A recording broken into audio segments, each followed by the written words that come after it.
have to create culture. Don't watch TV. Don't read magazines. Don't even listen to NPR. Time comes when silence is betrayal.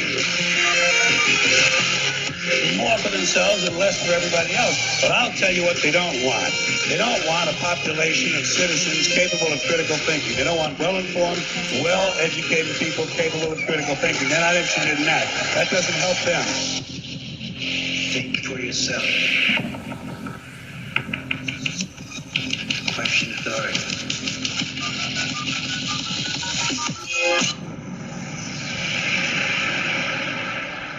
This code has been compromised.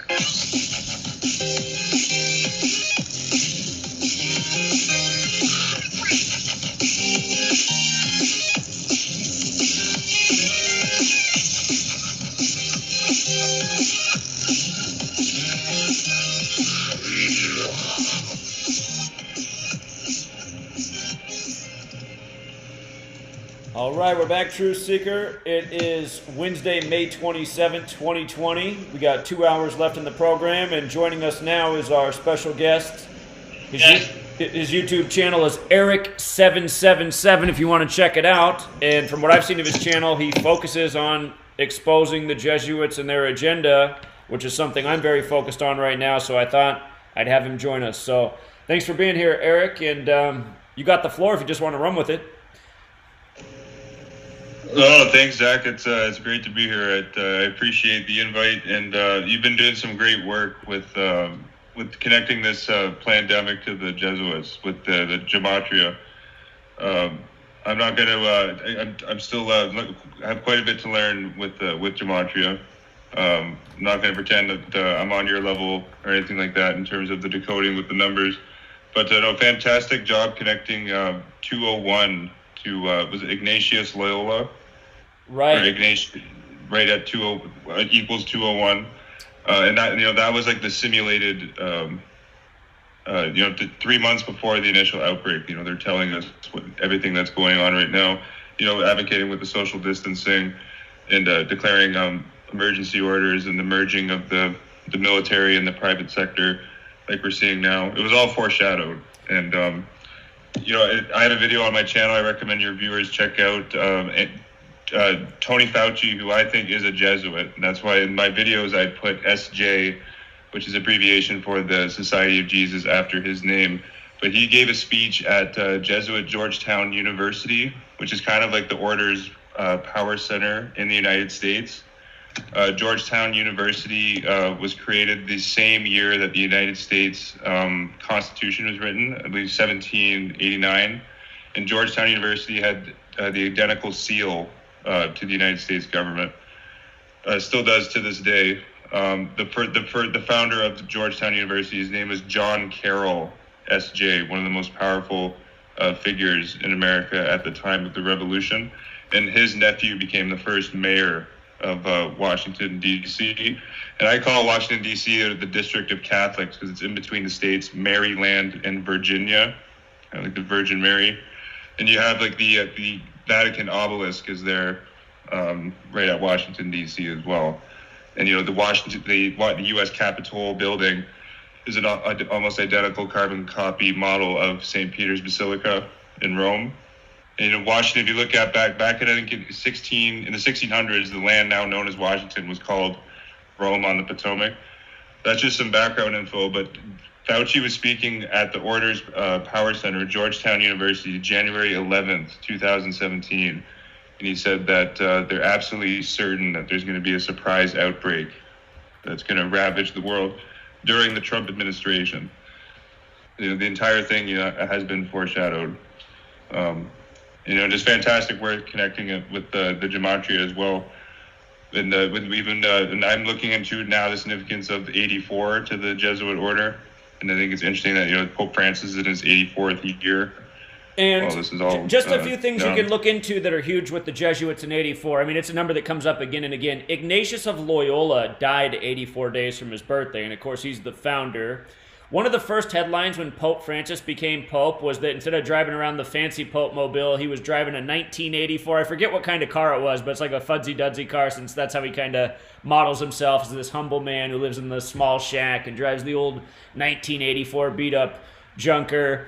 But his birth numerology is also 84. And if you just go through the history of popes, you'll just see how many died in connection to 84 date numerology in their 84th year of existence.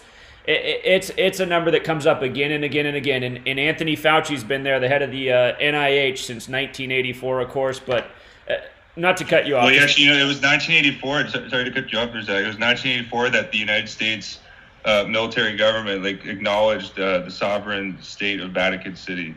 That was 1984 when Ronald Reagan was president. And for the record, the Catholic Church, if you put the in front of it, the Catholic Church is 84. If you put the in front of Jesuit Order, the Jesuit Order is 84. United States of America is 84. So again, when you learn this code, you see why they do things the years they do. Just like how last week on May 20th, the former Superior General of the Jesuits just died at age 84.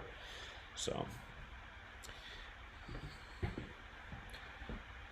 Eric? Oh, it's very intriguing. The Jesuits, in terms of Kabbalah and esotericism, the Jesuits are very esoteric.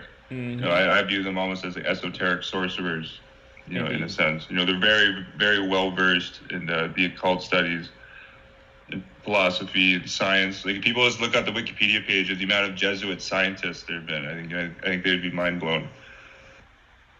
Jesuit, you can trace. Anastasius Kircher. SJ was a powerful Jesuit in the 1600s who really revitalized the study of Egyptology, and he was big into Kabbalah and Gematria as well. These are very sophisticated thinkers. They're essentially the Navy SEALs of the Vatican or the Roman Empire. And what the Vatican is today, is just an extension of the ancient military Rome, which ruled the world from the time of 400 BC at least. And there was a CIA agent, E. Howard Hunt. He's I'm sure you're aware of. Sure your viewers have heard of him too. The character Agent Ethan Hunt from the Mission Impossible movies is kind of like an ode to E. Howard Hunt, who is this notorious CIA agent. But he said in 1998 that the Jesuits form the greatest intelligence service in the world and always have. And that came from a notorious CIA agent.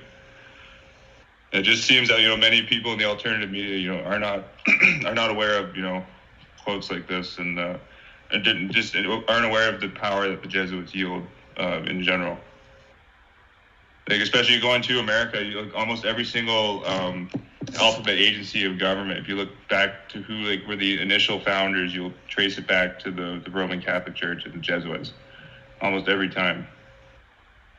For instance, we're seeing right now at the CDC, the current director of the CDC, Robert Redfield, has 2 degrees from the Jesuits at Georgetown University.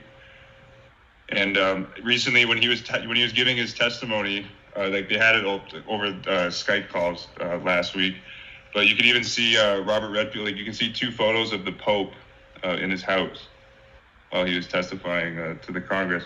So he's the current CDC director, but if you look back who founded the CDC, the founder of this Center for Disease Control was a man named Joseph Walter Moonton, who had 2 degrees from the Jesuits at Marquette University. That's one of their schools in Wisconsin. Mm-hmm. And another interesting correlation in America, if you look at every single Federal Reserve Bank, there's 12 Federal Reserve Banks, much how there's 12 disciples of Jesus. They kind of made a sacrilegious or play on the Bible with the Federal Reserve. And according to Richard F. Siren, who is Jesuit educated at Boston College, he was an assistant to Paul Volcker when he was the chairman of the Federal Reserve. And Richard Siren then became, I think he was the head of Fannie Mae and Freddie Mac during the 2008 recession. Trained by Jesuits at Boston College. This guy's a Knight of Malta as well. But this comes from the book Secrets of the Temple by William Grider. I have this on my documented on my website on Reddit, Jesuit World Order. But Richard Siren compares the Federal Reserve System to the Catholic Church. He says it works just like the Catholic Church. I recommend people check out that quote. You know, every single city where there's a Federal Reserve Bank, you know, there's a Jesuit university. That's very interesting. Right. And if you know the history of the Jesuit order, that's how they've historically, you know, conquered nations and states wherever they go. They infiltrate through their schools, which are in reality intelligence centers or fortresses. Because, you know, the Jesuits are a military organization. They're not religious whatsoever. Well, they use religion as a front, but ultimately they're a military organization.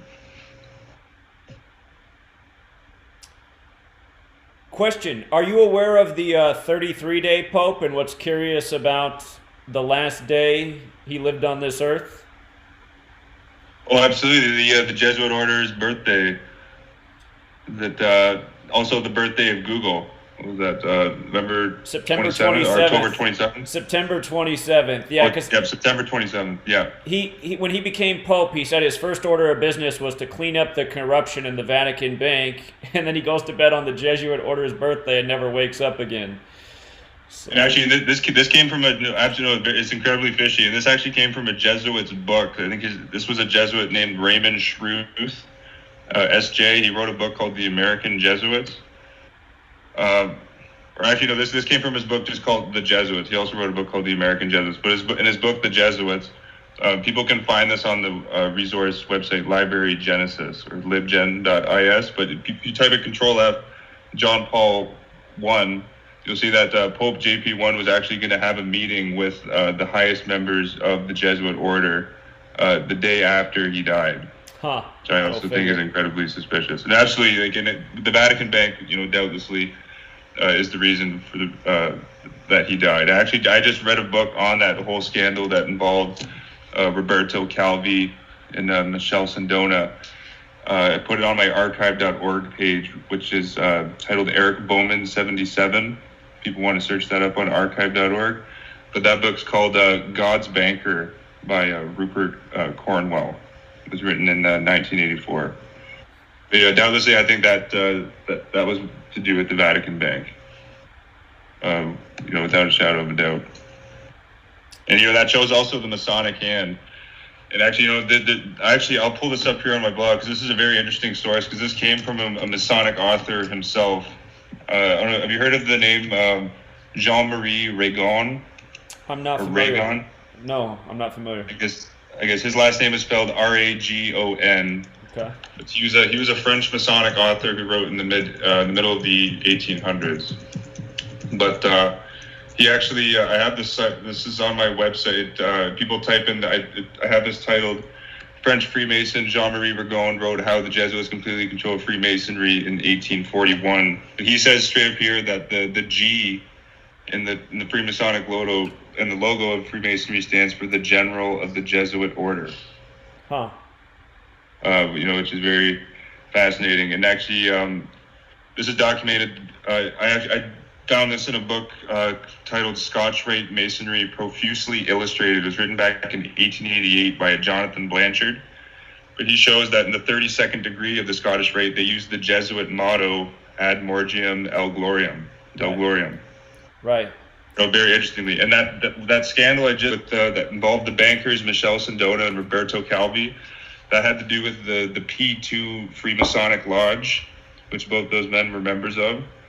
And, you know, it came out that, you know, all the highest ranking Vatican clergy and cardinals were members of the secret P2 Freemasonic Lodge. So that, you know, that's a whole dialect. The Catholic Church, just like the Roman God Janus, the two-faced God, they have an open but false policy. You know, with almost in terms of every, you know, every subject you can conceive. They're very two-faced. So openly, you know, you can read Catholic Church bulls that have been written condemning Freemasonry, but they secretly and covertly control it. Right. And I think that's very clear just with regards to Washington, D.C., which was once the Catholic colony policed by the Jesuits, and now it's named after a Scottish Rite Freemason and the way they share mottos.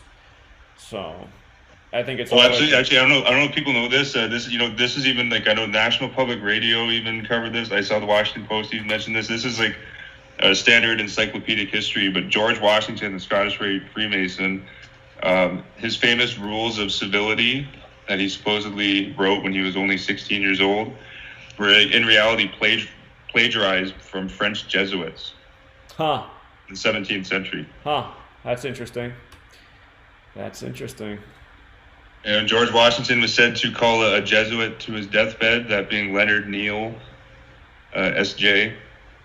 You know, it's documented that George Washington was lifelong friends with the Carrolls. I mentioned John Carroll earlier in the show, the Jesuit priest who founded Georgetown University. Right. There was also Charles Carroll, who was educated by Jesuits in France for over 17 years. He was a big aristocratic landowner in Maryland at the time of the American Revolution, was one of the primary financiers of the Continental Army. And then there was Daniel Carroll, who was also educated by Jesuits, and the Capitol building today was on his property.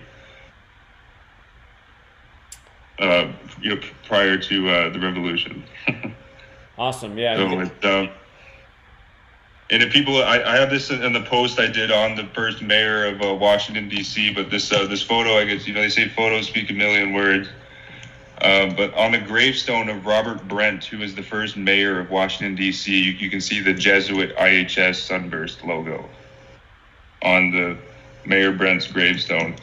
And here's a really interesting quote here. This came from Appleton's Encyclopedia of American Biography, written in 1887, pages 538 and 539. This is what it says of the Jesuit priest John Carroll. Quote, "No greater power of combined wealth, intellect, and enthusiasm existed anywhere in America than the union of the Carrolls and the Jesuits in Maryland in the person of John Carroll."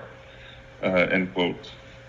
For the record, John Carroll founded Georgetown when he was 54 years old, and John Carroll equals 54, as does Jesuit order. They're both 54. Wow, very interesting. Mm-hmm. Well, it shows that it's all by the code. These guys are Kabbalists. Mm-hmm. Indeed. That's a very interesting connection there.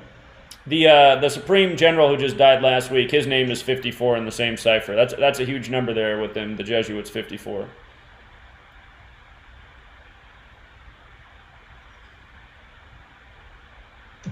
But by the way, just using the alphabetic order, the word sun equals 54, which is their logo. The IHS inside the sun. Oh, absolutely. And actually, I believe the sun, or the 19th tarot card is the sun card, which I think is more Jesuitical coding into this pandemic. Well, that would make a lot of sense. They do call it COVID-19, and they did give us the Gregorian calendar, the Catholic Church, which is based on the solar cycle. And speaking of which, Pope... that was a Jesuit. The Jesuit's name was Christopher Clavius, S.J. Huh. Yeah. Wrote the Gregorian calendar.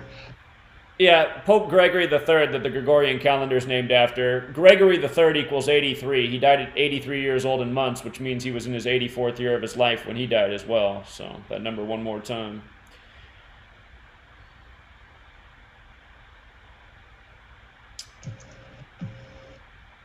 So it's the power that the Catholic Church and the Jesuits yield, is undeniable. Especially when you start looking at a prominent symbol, or the official symbol of the ancient Roman Empire was the fasces, where the root word fascism comes from.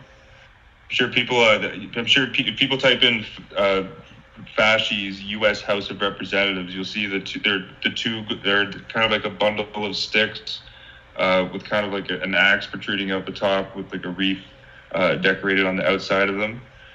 The symbol is kind of the ancient Roman concept of strength through unity, or we all must submit to the power of the one or the state that yields the fasces axe, kind of the symbol of power.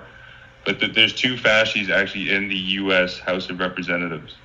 Every time any U.S. political figure is speaking in the House, he's speaking a lot in between the two Roman fasces, which are symbols of Roman's military conquest historically.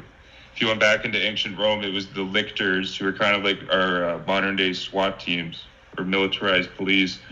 The lictors would carry around the fasces, and that's what they would use, to enforce the law, to make sure everyone was submitting to the Roman dictator's decrees. But the fascists are in the U.S. House of Representatives. Everyone should check that out. And they're all, it's really all over the United States. I'm talking about state courthouses, federal courthouses, state Supreme Court houses. Just look at the logo of the United States Tax Court. See what I'm talking about. The Roman fasces is right, they're not hiding it whatsoever. It's right in the center of the United States Tax Court logo. And, the United States Tax Court has, I think 80% of the judges are openly Roman Catholic. Almost all of them went to Jesuit schools, like the Chief Justice, Maurice Foley. And then you look at the seal for the United States administrative courts.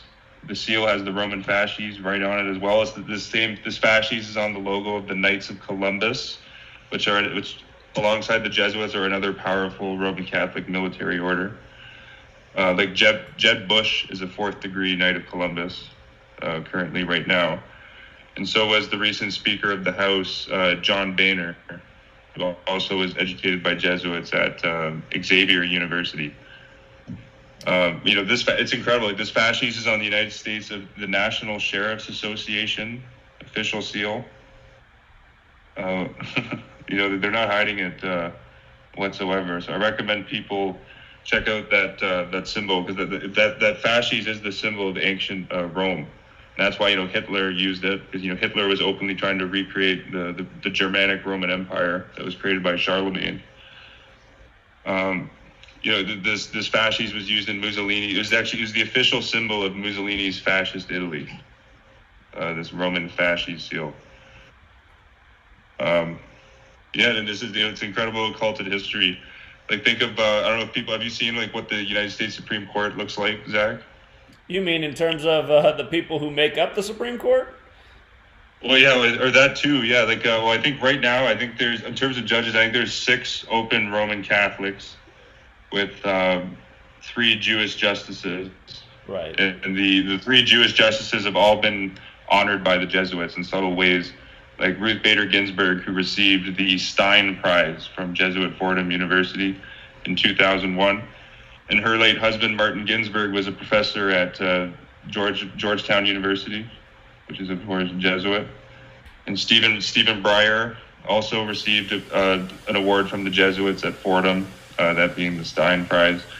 So the point being, so you see, they control all of even the non-Catholic justices as well. The supposed now, quote, Protestant Supreme Court Justice Neil Garouche was educated by the Jesuits at Georgetown Prep School, probably the most elitist prep school in the entire United States. So they got it under complete control. Do you remember in terms of demographics? But I was just going to say, in terms of the building architecture, and they admit this even on the official Architect of the Capitol website, the Supreme Court building itself is an ancient Roman temple. Right. If you look at on the west entrance of the building, you can see 2 Roman centurions, or Roman military officers, and they're gripping the fasces in their right hands. So it's incredible, like, when you start to connect the symbolism, and it alludes to me, like, at least that, like, America is like the new Roman Republic.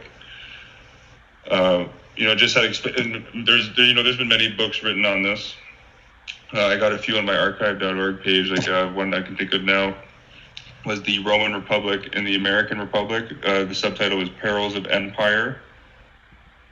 That's a good book that people should read. But if you look at these, there's so many historical similarities too. How the United States initially, spread out as big as it did, and how Rome and the U.S. have, essentially dominated the world order since they've been created, and all the Roman symbolism that the United States government has incorporated into itself. James Edward Quigley. This came from an article titled "Quigley as an Wonderful Growth of the Roman Catholic Church" from the Chicago Tribune, May 5th, 1903. So this is over 100 years ago now, or 120 years ago. But this is what the Archbishop said. He said, "Within 20 years, this country is going to rule the world," talking about the United States. "Kings and emperors will soon pass away, and the democracy of the United States will take their place." This is absolutely true. The entire world is on the U.S. dollar. That's the world's reserve currency. United States are now essentially the policemen of the world. There's even a Roman Catholic archdiocese for the United States military. It has their own specially funded taxpayer archdiocese for the jurisdiction of the United States military. And that's called the Archdiocese of the Military Services. Continuing here, this is what the Archbishop says. The West will dominate the country, and what I've seen of the Western patriarchal schools has proved that the generation which follows us will be exclusively Catholic.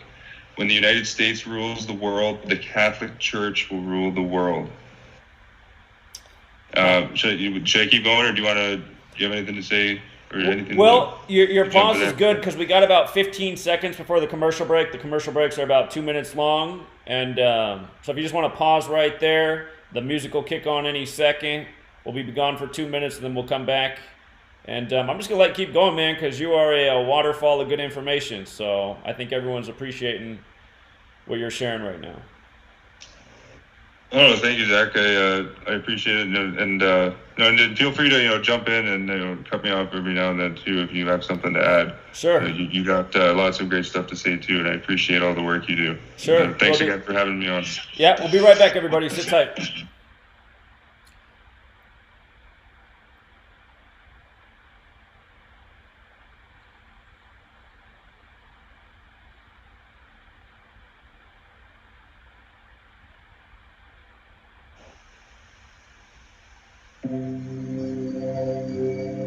Discover the extraordinary powers of intuitive healing with pain transmutation, a method of holistic healing for the human soul, body, mind, and emotions.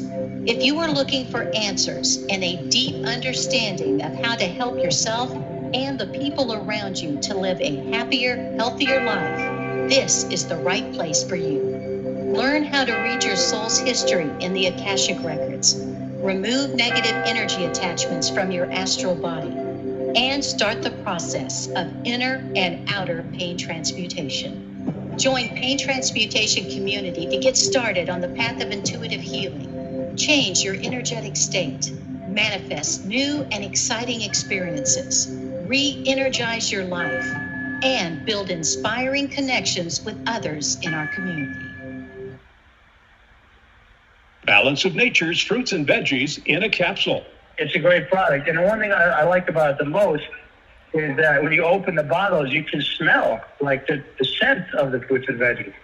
It's no genius thing to it. It's really just fruits and veggies, which everyone needs. And you guys kind of put it in a way where you can take it easy and you can get it, and it's natural, and that's what I like about it. I like the product, and I've taken it, and it's definitely made me feel a lot better. I am a healthy person to begin with, but it's definitely good prevention, and it's definitely gives me energy, and I feel like it's a natural thing. I like it. I really do. For a limited time, use discount code TALK to receive a 50% discount on your first preferred whole health system and have it shipped to you free. Call 1-800-246-8751 or go online to balanceofnature.com. Again, use discount code TALK.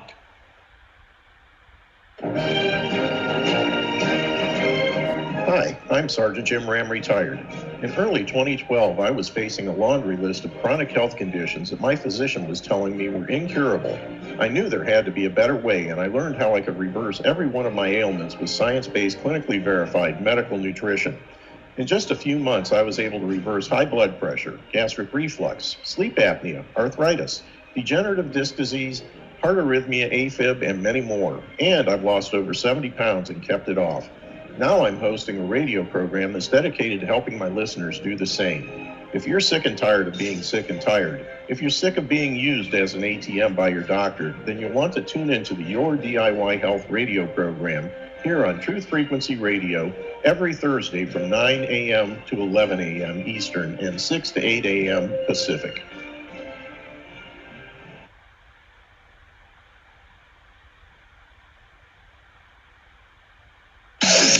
No hate, no hype, no fear. We are EFR, your protection from deception.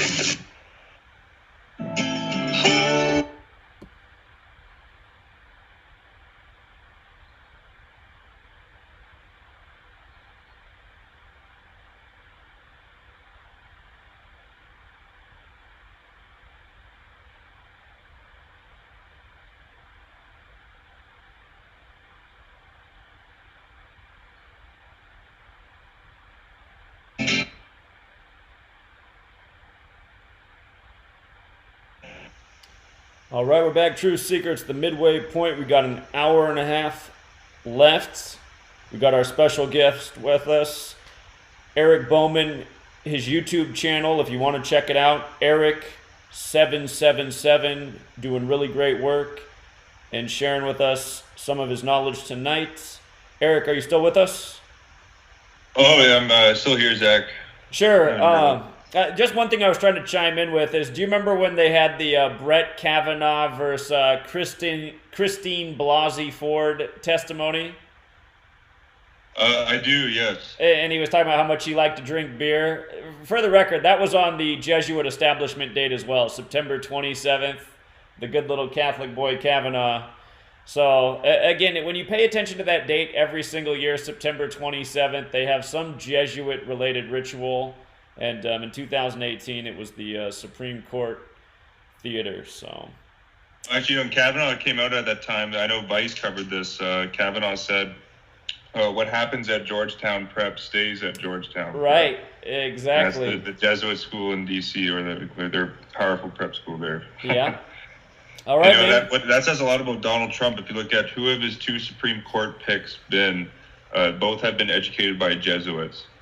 Neil Gorsuch and Brett Kavanaugh. And both installed by the numbers. And just with regards to the whole ritual right now with the Jesuits, again, coronavirus in Gematria sums to 56, Society of Jesus 56, Washington, D.C. 56. And when you look back at Trump, he attended the Jesuit University Fordham in 1964, which is 56 years before 2020, when all this is going on. And probably the governor that you've seen the most of during the time of this has been Andrew Cuomo, who also went to Fordham, who's the 56th governor of New York. And then you have Jesuit-educated Gavin Newsom in California, who came out and said that 56% of Californians will have coronavirus in 8 weeks. That was his quote.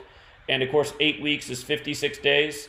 So this 56 number is everywhere, and I can't stand the Donald Trump people. I mean, to me, it's been so obvious that he's a puppet on strings since he began running for president. But with this coronavirus thing going on right now, and just seeing all the 56s and the fact that he attended the Jesuit University Fordham in 64, 56 years before all this, it should show people that these people truly are born for the throne. They're chosen, and we're living out a planned agenda that's been planned decades in advance things such as the Jesuit order. And absolutely, really well said there, Zach. And these guys are absolutely groomed in to become president, and all throughout the world. Like, think about, Trump and Hillary are related to each other. That on that alone, they're distant cousins. Right. You can see photos of them together, and this is, I'd say, in terms of just again, photos speak 1,000 words. The event, I think that definitively shows the power that the Roman Catholic Church yields in the political arena is the Alfred E. Smith dinner that takes place every election cycle. This is when the two candidates get together and they kind of make jokes and roast each other. But it's a Roman Catholic event distinctly named after Alfred E. Smith, who was the governor of New York back in the 1920s, who ran for president in 1928 and lost to Herbert Hoover. And they kind of immortalized him since then with this Alfred E. Smith dinner. But you can see there's a famous photo that takes place every single election cycle where you can see the two political candidates, one from the Republican, one from the Democrat. You can see Trump and Clinton did it this year. Obama and Romney did it the election cycle before. The two candidates get in between the Archbishop of New York, and they're just laughing their asses off at the camera. Right. That was October. When George Bush was going, him and Al Gore are actually even shaking their hands in front of Archbishop Edward Egan, who has this kind of devilish grin on his face while they're shaking. Sure. That was October 20th, 2016, which was a date with 46 numerology. The word Catholic equals 46, like how they have 46 books in the Catholic Old Testament, kind of like how JFK was killed at age 46. And I am wondering about old Joe Biden, if they might install Sleepy Joe in there as the 46th president just because he's Catholic. There's only been one Catholic president to date, and that was JFK. He was number 35. If you run Catholic forwards, it's 35. If you run it in reverse, it's 46. And the date of that picture with Hillary and Trump at the Alfred E. dinner, that was from a date with 46 numerology.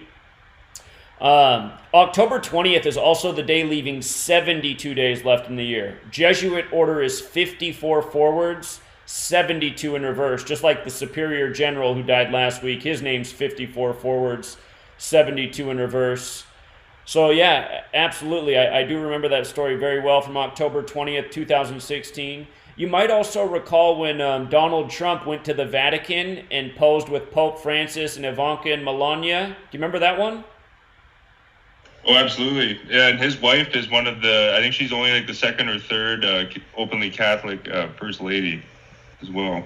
I didn't catch that about her, but that was May 24th, 2017. That's the 144th day of the year.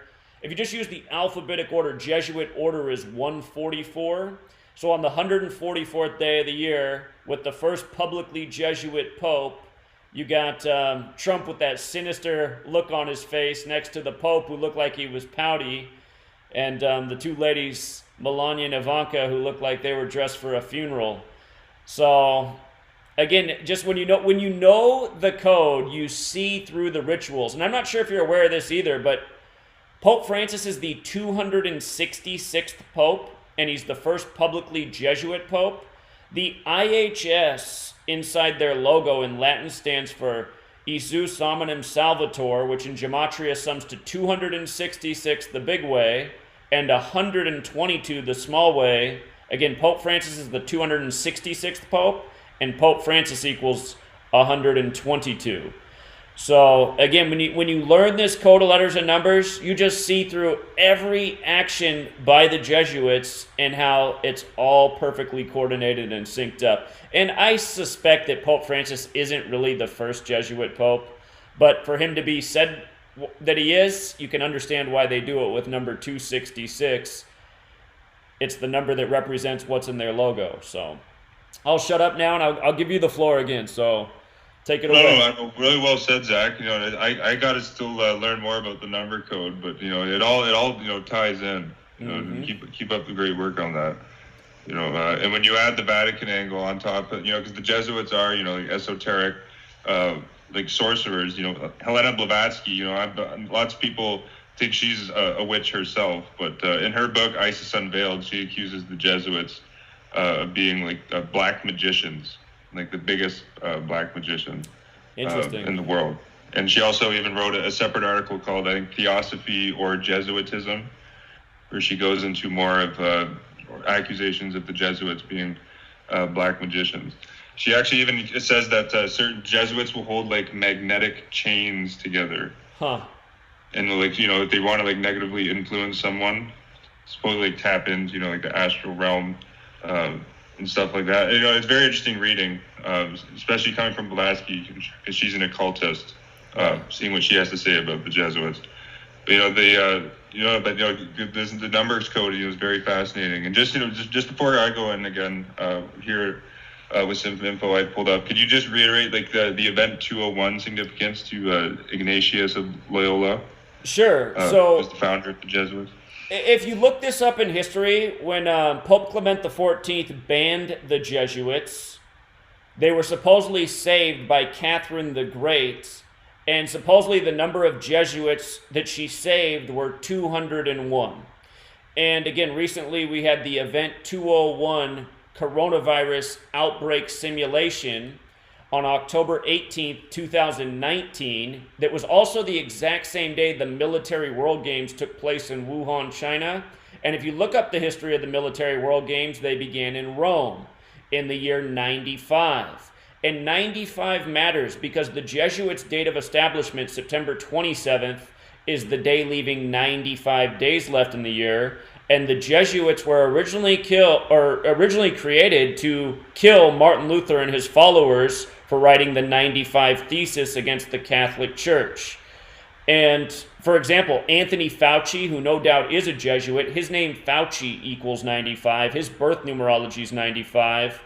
Martin Luther King Jr., who took a name related to Martin Luther, who led the Protestant formation, Martin Luther King Jr. was killed on the 95th day of the year, April 4th, 1968, which was a leap year. Also, it was a 95 date numerology. So that's the 95 piece. As for the 201 piece, which you asked about, in Gematria, the Jesuit order equals 201. Ignatius of Loyola, 201, that's their founder. Jorge Mario Bergoglio's 201. Jose Joaquin de Ferrer, who is Catholic and very possibly a Jesuit, who coined the term corona as it relates to solar eclipses, his name is 201. On his Wikipedia page, he's doing the hidden hand, like how Fauci and Pope Francis, the first publicly Jesuit pope born Jorge Mario Bergoglio, like to do that hidden hand. And the Holy Bible is also 201. And something I learned in recent days, going through a little bit of history, when Washington, D.C. became an independent city-state on February 21st, 1871, by the way, Catholic 71, when that happened, the name of that act, which I cannot remember off the top of my head right now, but the name of that act also equals 201.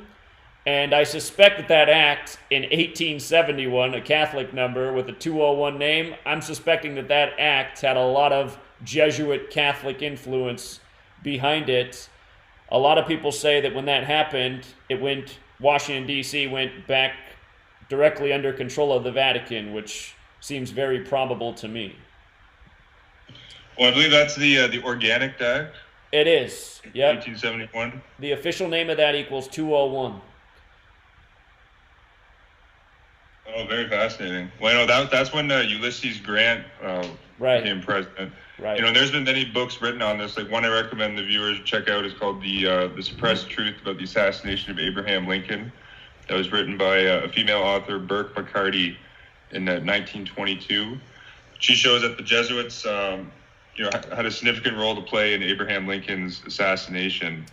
And it wasn't just John Wilkes Booth, who the media tells you was kind of like the lone assassin in that plot. The plot was actually hatched out of a family's house called the Surratt family, or Surratt Roman Catholics. One of the chief conspirators, John Surratt, actually was smuggled out of the United States as a priest, then went through Canada, and then went to the Vatican to join the Pope's voluntary Zouave army. Before he was spotted there and then shipped back to America to have a phony trial. And he had a Jesuit-trained lawyer, Richard T. Merrick, defending him. And then he lived off the rest of his life in the U.S. as a millionaire. But, Mary Surratt, the only accomplice who was executed for the Lincoln assassination, had 9 Catholic priests testify to her goodwill and good character on her deathbed. And a lot of people don't know during the Civil War, I actually think the Civil War was an attempt for the Vatican to kind of to polarize and break up the United States, and then to come in after the Civil War and incorporate it fully under the Organic Act. Because just very interestingly, the Pope at the time, Pius IX, people type in Pope Pius IX letters to Jefferson Davis, who is of course the president of the Confederate States of America. You see that the Pope was calling Jefferson Davis, your honorable and illustrious president. And he wasn't even acknowledging Abraham Lincoln's government. And at the time, you had the Archbishop of New York, Archbishop John Hughes. His nickname is John Dagger Hughes. Powerful American, kind of like the Pope of America at that time. The Archbishop of New York is kind of like the Pope of America position. But during the Civil War, he actually encouraged thousands of Irishmen who were predominantly Catholics in the North to actually not fight for the Union Army. So in the hopes that the Confederacy, there's a lot of history in that too, because if you look historically, the Roman Catholic Church was controlling the African slave trade. And that's documented well in a book called Slavery and Catholicism by Richard Roscoe Miller. So it's very interesting the dynamics that were going on during the Civil War, and afterwards, when I think the Jesuits killed Lincoln, they installed Ulysses Grant as president of the United States, and he was openly an honorary member of the Jesuits' Philademic Society at Georgetown University, which I guess is their kind of like debating club, and you can see the occult symbolism the Jesuits use, because they use a hermetic caduceus as the symbol of that Philademic Society.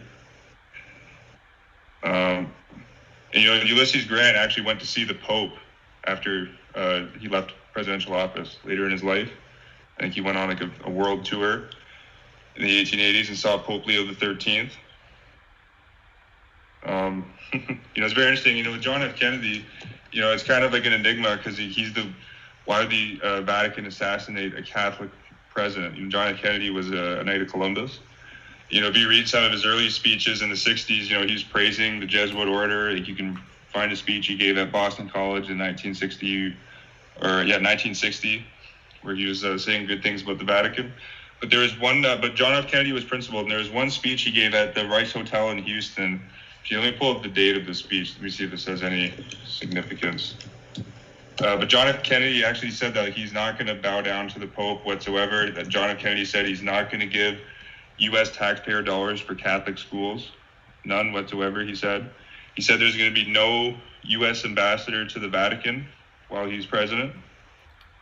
This would doubtlessly infuriate the hierarchy because they're expecting, big advancements to be made while one of their boys, John F. Kennedy, is president. John F. Kennedy's father, Joe Kennedy, was a powerful American Knight of Malta who was like a fascist. He was openly praising Adolf Hitler. In the book, The Catholic Church in Hollywood by Alexander McGregor, when Joe Kennedy was chairman of RCA Pictures, he issued a memo within Hollywood so they could stop portraying Hitler in a negative light in Hollywood. So Kennedy came from a very powerful Catholic aristocratic background. He's a millionaire. Just with Hollywood side fact, an ordained Jesuit priest actually drafted the official Hollywood production code. His name was Daniel Aloysius Lord, S.J. That was also known as the Hays Code of 1930. Which a lot of people I'm sure aren't aware of. But John F. Kennedy, it's very interesting that he was saying, like, actually, so this was 1960. Let me see if I can get a date. This was at the Rice Hotel in Houston, Texas. But bow down to the Vatican. John F. Kennedy famously didn't allow Cardinal Francis Spellman to come to the White House. He didn't let the Cardinal Bagnozzi, the Archbishop of Washington, come to the White House. And I have this documented in a post I did called Jesuit-trained U.S. President Lyndon Johnson passed legislation giving unconstitutional federal funds to the Catholic Church after the Jesuits/CIA murdered John F. Kennedy for refusing to do so. That's the title of the post where I document this information. In 1964, J. Edgar Hoover actually received a sword of Ignatius Loyola from the Jesuit order, that being the FBI director, for his good role in the cover-up. And, it's kind of, brilliant for them. Lyndon Johnson comes in after Kennedy is popped, and he went to Jesuit Georgetown University, of course. Lyndon Johnson was sworn in on a Roman Catholic missal as he was taking the oath of the U.S. presidency. I think is an incredible fact. And, you can see photos of Lyndon Johnson with Pope Paul in New York City, 1965. Johnson then, after they popped Kennedy for refusing to give federal aid to the Catholic schools, Johnson passed the Elementary and Secondary Education Act in 1965, which gave billions of federal taxpayer dollars to Catholic schools all over the country, which are acting as like a fifth column for Rome's military empire. And Johnson also, his war on poverty started giving billions of tax dollars to Catholic charities and Catholic relief services and the likes like that. Actually, I don't know, does October 8th, 1965 has a significant numeral? That was the date that Lyndon Johnson met with Pope Paul VI in New York City. I'll have to study it more, but October 8th just stands out on the surface because 108 is very important. There's 108 Catholic prayer beads, and it symbolizes geometry. There's probably a lot to it, so I'll go back and look at that event because I haven't researched that before. But just to tell you something you probably didn't know about the JFK assassination, it happened in the 187th year of the nation's existence, and all of these things equal 187. Society of Jesus, Washington, D.C., George Washington, ancient accepted Scottish Rite of Freemasonry, which is what's etched on the House of the Temple in D.C., which shares the motto with the Jesuits, And if you look at Trump and the Pope right now, Donald Trump's birthday is June 14th, the flag's birthday, and Pope Francis's birthday is December 17th. That's a span of 187 days apart. It's just like why Trump had his GOP convention on July 18th, 18/7, 187, a span of 187 days from Inauguration Day. And now that I just see how it's all synced up with this coronavirus ritual that they're rolling out, Trump was 70 years old when he became president, and coronavirus is 70. And have you ever thought about QAnon? QAnon, which means Q Anonymous. And there's a cipher called Jewish Gematria. QAnon is 201 in that cipher. But QAnon, Anonymous is part of their name. And then Anonymous, they use the symbolism of Guy Fawkes, who was a Jesuit. So I'm starting to realize that absolutely. No, fantastic. Yeah, Anonymous, I think they also use the Roman laurel wreath, which is a symbol of ancient military Rome. That's the symbol of the United Nations as well, and a whole bunch of other agencies. But Anonymous uses that Roman symbolism as well. Yeah. And they even have that question mark on the center too, telling you that they work for the Vatican. Right. So yeah, that's why they're anonymous. The JFK, I wrote a lot about the JFK assassination in my first book, and it's all synced up with his visit with the Pope, his wife's 33-minute visit with the Pope. Massive ritual, the JFK assassination. And again, he was killed in the middle of Dealey Plaza, named after a Scottish Rite Freemason, and George Dealey was in the paper business, and JFK had given his speech years earlier about secret societies to the National Press Club. So then he gets killed in the middle of a press, a location named after a member of the press who's part of a secret society. So the whole thing is really interesting, but a massive 187 ritual, and that's with the Jesuits.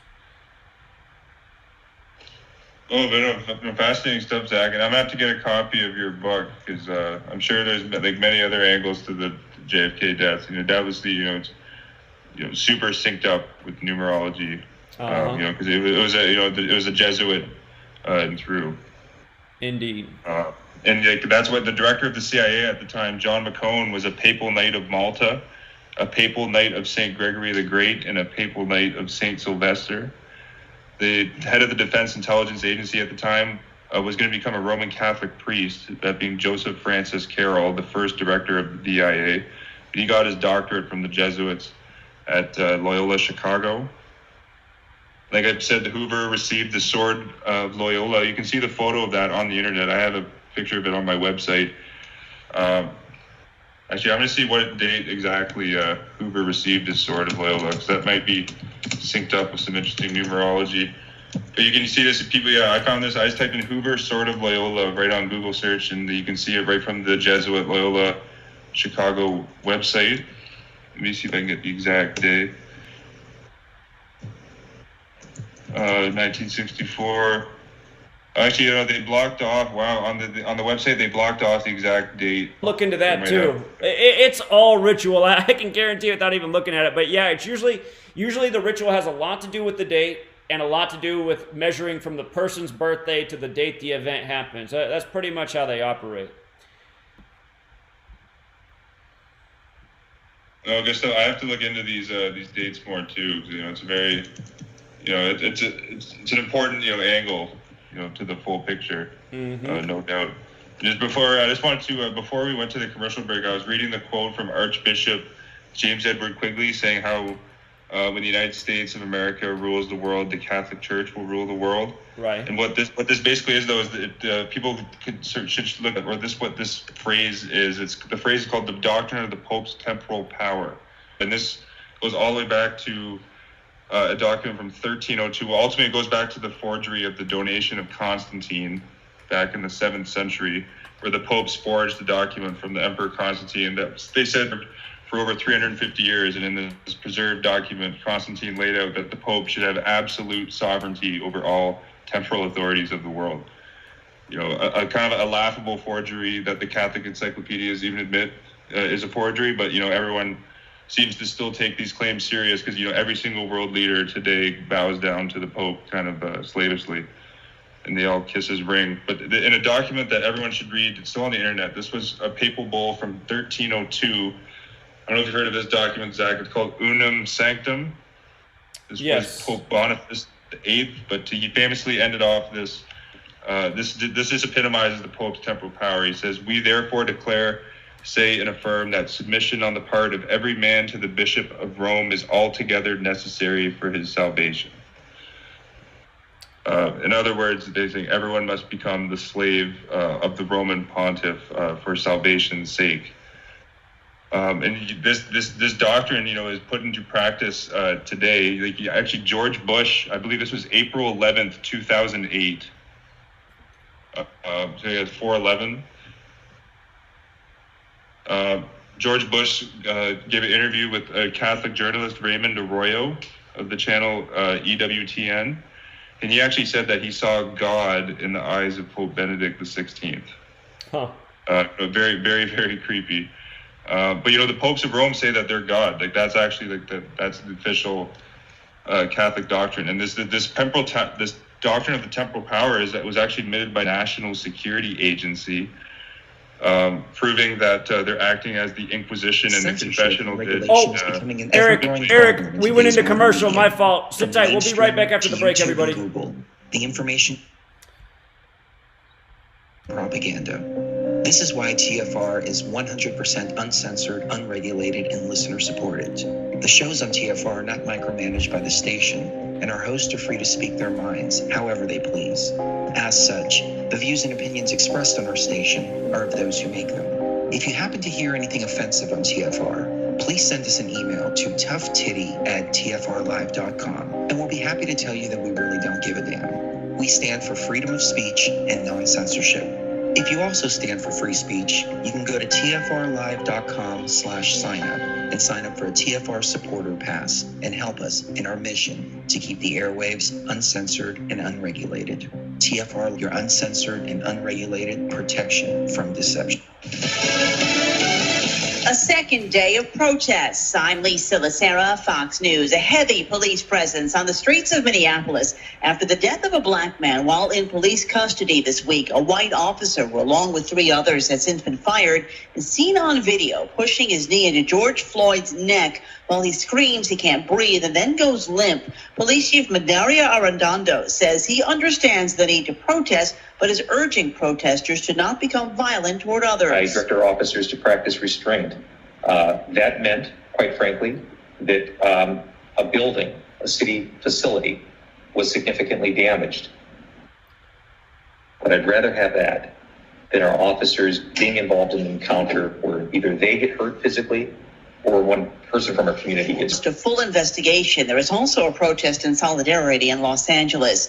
The U.S. has had more deaths from COVID-19 than in the Korean and Vietnam wars combined. That's according to Johns Hopkins University, which says 100,000 people have died as California takes more steps to open up. In California, hair salons and barbershops can reopen, but not nail salons. This reopening applies to counties that meet the criteria on virus control. So that is most of the state, but not the most populated counties like LA and San Francisco. Obviously, we're fearful as people begin to mix, people start to congregate together that haven't congregated together, that you have few cases, flare-ups, and transmission. Especially, Governor Gavin Newsom says, in places that maybe can't handle a surge in their hospitals as well as others can.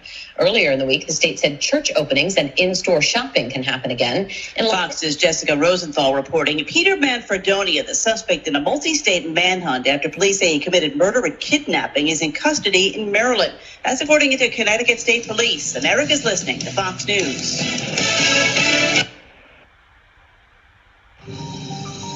You must unite what is inside us. We are TFR, Truth Frequency Radio.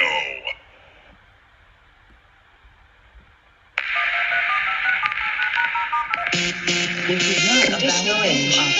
Condition orange. Signature in effect. Please enter your agent number now, followed by the hash key. We have to create culture. Don't watch TV. Don't read magazines. Don't even listen to NPR. Time comes when silence is betrayal. More for themselves and less for everybody else. But I'll tell you what they don't want. They don't want a population of citizens capable of critical thinking. They don't want well-informed, well-educated people capable of critical thinking. They're not interested in that. That doesn't help them. Think for yourself. Question authority.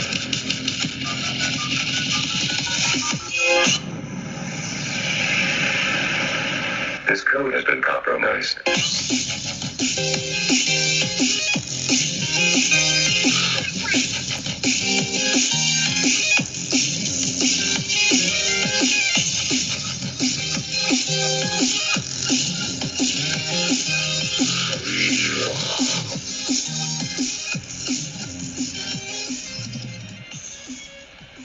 All right, we're back, Truth Seeker. It's the final hour. Sorry that snuck up on us last time because the music didn't play and I missed it.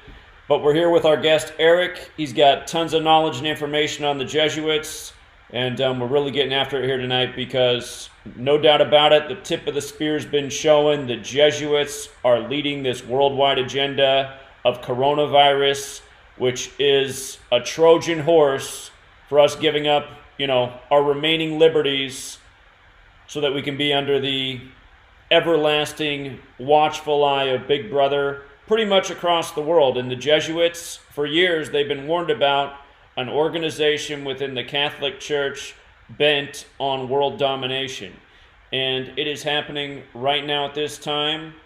So we're trying to get the word out on who these people are, what they've been up to. And as far as I can tell, this man, Eric, he's got about as much information on the Jesuits as anybody out there. And what amazes me is how a man with this good of information, who's been putting it out for all these years, can have so few subscribers on YouTube. There's all these huge truth channels, people that, can hardly speak a sentence, people that just pander trash every day, just stick with mainstream narratives, stick with politics. And I guess it's because they're appealing to the mainstream, but you get a man like this with all this knowledge and information and somehow people are sleeping on his channel. So if you guys are out there right now, please go subscribe to Eric. Help his work get more views because that's the way it works. The more views a channel gets, the more likely it is to show up in somebody else's feed and for somebody else to find it. So check out this man's channel, subscribe, watch his videos, hit the like button, leave a comment. More people have to know what he's talking about. So with that said, Eric, you're back on. Oh, thank you, Zach. I really appreciate that. That's very nice of you. And I know, this is what the power that the Jesuits and the Vatican yield, telling that the majority of the personalities in so-called alternative media remain almost completely silent on the Vatican question. Right. And to me, that's evidence that there's been a big infiltration into the quote unquote truther movement by Vatican and Jesuit agents. Indeed. And I know, and when you're putting, and you do a lot of good work too, when you're putting out the guys I stream with, researchers Johnny Cerrucci and N Goods. We've had one of our last 8 podcast streams taken down from YouTube. And so they're really trying to censor information. I know you've gone through a bunch of YouTube channels in the past, and you've had quite a bit of experience dealing with censorship as well. So they're really trying to shut us up, it seems. Indeed. All right, friend, you got the floor again. I guess we'll start off right before we went to the commercial break. I was mentioning the temporal power of the Pope, which is a very imperative doctrine to understand, to get what's going on in today's geopolitical landscape. But I wanted to highlight how this doctrine of the temporal power of the Pope is admitted by the National Security Agency in the United States, thereby proving directly that the National Security Agency is acting as the Inquisition confessional did in the Middle Ages by spying on all citizens and heretics without consent. And I've documented this in a blog post I wrote titled On My Jesuit World Order blog on Reddit, titled The National Security Agency NSA admits that the silver key in its logo represents the Pope's temporal power. And this was archived, thankfully, the archive.org webpage. You can save websites before they're taken down. But this was from the 2004 National Security Agency. And in this logo, I quote official Vatican sources, which the Vatican's, I'm sure people have seen the Vatican flag. There's a gold key crossing with a silver key.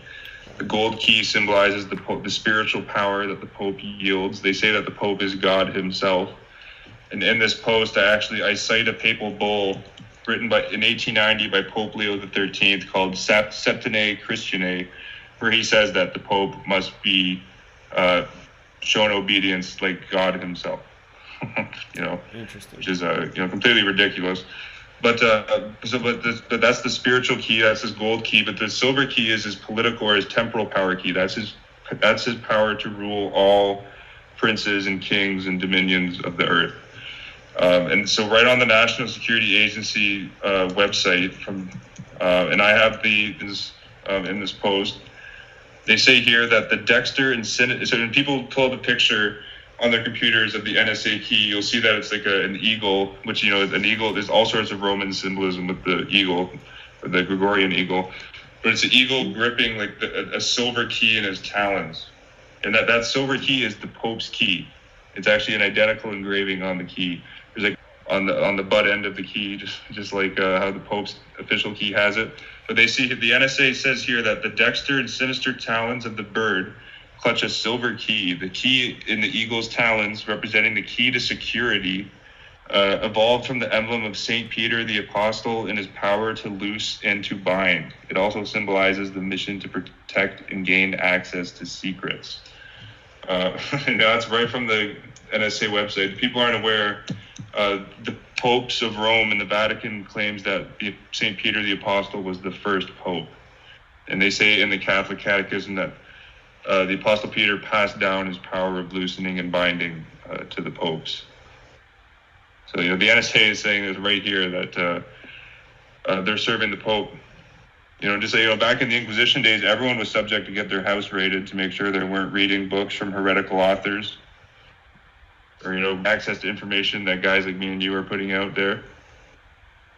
Everyone was subject to that back in the ancient days. There's total information control and censorship. The Catholic priests, for thousands of years, were the only part of the populace that was allowed to have access to literature.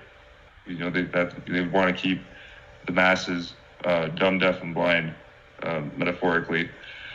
But it's amazing. They admit it right here on the National Security Agency website. I look into it. The director of the NSA during 9/11, Michael Hayden, was a devout Roman Catholic. For instance, they completely, and it's every single agency that's like this in the United States. To me, that's kind of an unprecedented power that they're willing to, put this out in the open, and, no one in the alternative media is talking about it. Also, the fact that there are two busts of inquisitorial popes in the U.S. House of Representatives. Popes Innocent III, who initiated the Inquisition. People can just look up photos of the Roman Inquisition if they haven't seen it. That's where waterboarding comes from. And all sorts of, they basically perfected torture. The most brutal means of torture you can conceive of were perfected by the Roman Catholic priests in the Inquisition. And so Innocent III, he famously issued the decree to burn alive heretical authors.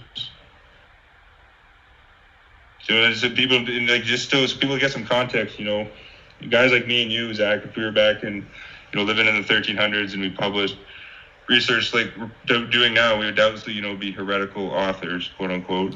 And, we would be issued or ordered to be sent to the stake. This is like the dark age that the Vatican believes We're going back to that. We're going to go back there. That's where we're going to end up back at. So, that's what people need to recognize. We're going back to that same type of time frame. That's where they have us headed right now. Well, absolutely. People look at this is what like Nazi Germany was. Nazi Germany was just like another modern day Inquisition. And you look at who backed the Nazis. All of the highest ranking Nazi members were Roman Catholics, starting with Hitler himself. Born into Catholic parents in Roman Catholic Austria. But I have an interesting quote here from Walter Schellenberg. People have heard of his name. He was the head of the Nazis' foreign intelligence throughout the Second World War. In 1956, he wrote a book called The Labyrinth. But he says here on page 31 a very interesting thing. And this is very interesting considering, and I have some videos on my channel. I know you've done great work on this too, Zach, highlighting how close Anthony Fauci is to the Jesuits and how much he praises the Jesuit order, and how much Anthony Fauci says his Jesuit training really helps him like engage in his day-to-day activities, being the head of the NIAID. But Heinrich Himmler as well, the mass murderer of Nazi Germany, also admired the Jesuits just like Anthony Fauci did. And this is admitted by Walter Schellenberg here in his book, The Labyrinth. On page 31, he says, the SS organization had been built up by Himmler on the principles of the Order of the Jesuits. The service statutes and spiritual exercises prescribed by Ignatius Loyola formed a pattern which Himmler assiduously tried to copy. Absolute obedience was the supreme rule. Each and every order had to be accepted without question. The Reichsführer SS, Himmler's title as the supreme head of the SS, was intended to be the counterpart of the Jesuits' general of the order, and the whole structure of the leadership was adopted from these studies of the hierarchic order of the Catholic Church. A medieval castle near Paderborn in Westphalia was reconstructed and adapted to serve as a kind of SS monastery, the so-called Webelsberg, hereafter of the order assembled once a year. There's right now, the SS, doubtlessly one of the bloodiest, most, ruthless organizations. You can say in the history of humanity, but doubtlessly in the 20th century, and openly, according to Walter Schellenberg, they were modeled off of the Jesuits. And I'm sure your viewers, don't need a history of what happened in Nazi Germany. That is the direction that we're heading. Well, since you bring it up, I should mention that the name Adolf Hitler in Gematria does sum to 56 and 187, just like Society of Jesus, and a lot of historians contend that he didn't really die, he didn't really commit suicide, they never found his body, but instead he was taken to South America where he was protected by the Catholic Church. So the numbers within his name... actually think about that, and that's a great point. All these countries that all the Nazis fled to are devout Roman Catholic countries, like Argentina and Paraguay and Brazil. Right. And again, they are the ones who've largely conquered the world, and they pretty much control Britain. And the phrase with Britain is the sun never sets on Britain. And you think of the sun never sets on Britain, and I mean, what's the Jesuit logo? So I mean, it's all there, and it is kind of a complicated web when you start to look at some things, because they play both sides of so many different events, especially the wars, divide and conquer. But and just absolutely. So think about World War II. Like Hitler was essentially like a lay Jesuit here. Schellenberg admits on the same book, page 108. That another man who exercised great influence over him, Hitler, was the Austrian engineer Plassinger. It was from him, Plassinger, that Hitler took the idea of modeling the structure and leadership of the Nazi Party on the organization of the Order of the Jesuits. Yeah. So you have Hitler controlled, and Joseph Stalin, playing the other side of the Hegelian dialectic. Stalin was openly educated by Jesuits as well at the Tiflis Seminary in Georgia. And Stalin actually admitted in an interview with the German author Emil Ludwig that the Jesuits terrorized him at the seminary. And it was after, this is a quote exactly from Joseph Stalin, who was one of the bloodiest butchers of all time. He said, in protest against the outrageous regime and the Jesuitical methods prevalent at the seminary, I was ready to become, and actually did become, a revolutionary, a believer in Marxism as a believer in Marxism as a really revolutionary teaching, end quote. Karl Marx was occultly educated by Jesuits as well for 5 years at a Jesuit high school in Trier, Germany, which is one of the most Catholic parts of Germany. It's in the south near Bavaria. And that's an enigma to me too, because, Marx was openly Jewish, but he was also, very anti-Semitic. And I think an event to study in history is the Dreyfus Affair. I think that shows historically that there is a Jesuitical agenda to try to blame Jewish people for controlling they want to blame Jews as being the puppet masters. You know, it's its ultimate way to deflect from themselves. You know, and the Jesuits wrote the famous Protocols of the Elders of Zion. I'm sure everyone's heard of that document here. Sure. That's why in the document, the supposed Zionist plotters even say that the only group that compares to us is the Jesuits. That's interesting. You know, That's they hint very at, you know, in the book. I have a question for you. I think I was just scrolling through your subreddit, and you have I'm not sure it's your post or if one of the other researchers with you in there, but something I've been looking into myself is the Fabian Society, since they were established in 1884, and of course George Orwell was a member of the Fabian Society, and he wrote 1984 in light of how important the number 84 is to the Jesuits. Do you know anything about the Fabian Society and the Jesuits? Well, actually, I put that post up 9 days ago. I did a post. George Bernard Shaw. I titled it "George Bernard Shaw wished for the Fabian Society to be the Jesuits of socialism." And that came from the book from Edward Bernstein. I think he was also a fellow socialist. This book was called "My Years of Exile: Reminiscences of a Socialist." Probably pronounced that wrong. 1921, page 255, 256. Yeah, I know the Fabian Society. Like they're named after a Roman emperor. Right. Fabius Maximus. Right. And I always think of George Orwell's 1984 because, again, Jesuits 84, Masonry's 84, Zionism's 84, United States of America 84. And, you know, it seems that a lot of people look at that book and say, wow, what great foresight and what a warning. But to me, it almost seems like it's so accurate that it's not really that he had foresight, but it almost seems like he had the insider information on what the game plan was that was going to be rolled out that essentially we're now living out. And if the Fabian Society is controlled by the Jesuits and they're the tip of the spear, that would make a lot of sense to me. So I've been trying to find some evidence that that is the case. Well, yeah, I would say I'll look into more like detailed background as well. But I think this is like a pretty solid link here to the Jesuits and the Fabians, with George Bernard Shaw saying that they wanted to be the Jesuits of socialism. Sure. Yeah, that is a good link. Very, very intriguing. You know, the Jesuits, they historically created this communistic and socialist system of government in Paraguay in the 1600s. Yeah. They were called reduction. Wasn't it the 33 Orientals? Isn't that what they were called? I'm not sure. I'm not sure about the 33. That would be an interesting. This is something I covered like back in 2013 or 14. It's been so long, but I'm pretty sure that group was called the 33 Orientals. Yes, it was. Yes, it was. That was their name. Their missions were called Missions Orientales, or reductions. Yeah, I guess that was another. They had 33 of them, man. The 30. You know, it was in these reductions. You know, there's been many books that have gone into this history. The Jesuits actually, like in the New Advent Catholic, or I guess it's the Catholic Encyclopedia now under the title the New Advent Encyclopedia. They admit on the article in the word of quote communism, and they even say that the Jesuits would support later socialists and communists in the article. Like Fidel Castro, for instance, who was educated by 3 Jesuit schools, and Raul Castro, who actually said in 2015 that the current pope is a Jesuit, and in a way, so am I.